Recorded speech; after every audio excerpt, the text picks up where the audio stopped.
سب سے مقبول ترین وظیفہ استغفار ہے۔ جس گھر میں محمد صلی اللہ علیہ وسلم نام کا بچہ ہوگا اس گھر میں ہمیشہ خیر و برکت رہے گی۔ ایک انار کھانے سے دل 40 دن تک منور رہتا ہے۔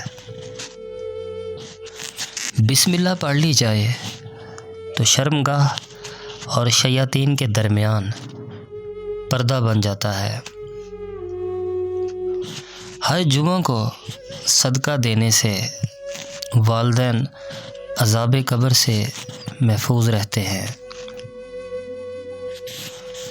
باوضو رہنے سے رزق اور عمر میں اضافہ ہوتا ہے۔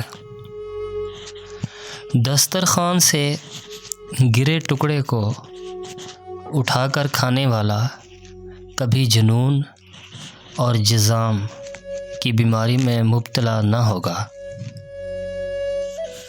زیتون کی مالش بدن پر کرنے سے شیطان 40 دن تک دور بھاگتا ہے۔ جنت میں ایک نہر ہے جس کا نام کوثر ہے۔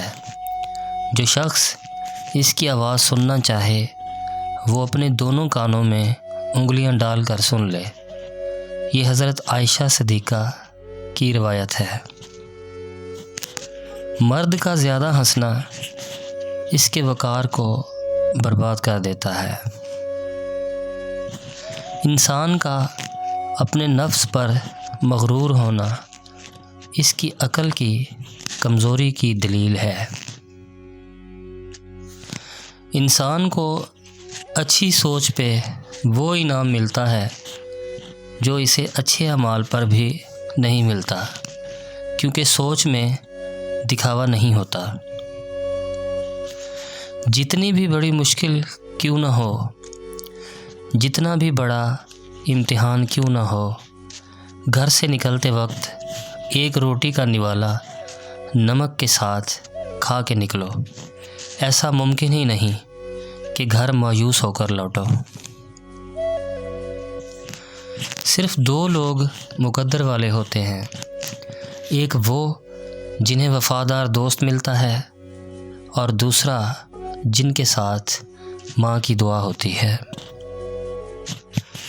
جب تم دنیا کی مفلسی سے تنگ آ جاؤ اور رزق کا کوئی راستہ نہ نکلے تو صدقہ دے کر اللہ سے تجارت کرو۔ حضرت علی نے فرمایا، تم سفارش کے ذریعے اپنے مومن بھائی کے ساتھ نیکی اور بھلائی کر سکتے ہو۔ انسان کی اصل موت تب ہوتی ہے جب وہ کسی کے دل سے نکلتا ہے۔ رشتوں کو مضبوط رکھنے کے 2 راز ہیں۔ جب آپ غلط ہوں تو اپنی غلطی تسلیم کر لیں، اور جب آپ صحیح ہوں تو صرف خاموشی اختیار کریں۔ جس نے تمہارے ساتھ برائی کی ہو اس کے ساتھ احسان کر کے اسے بدلہ دے دو، کیونکہ احسان بد زبانوں کی زبان بند کرتا ہے۔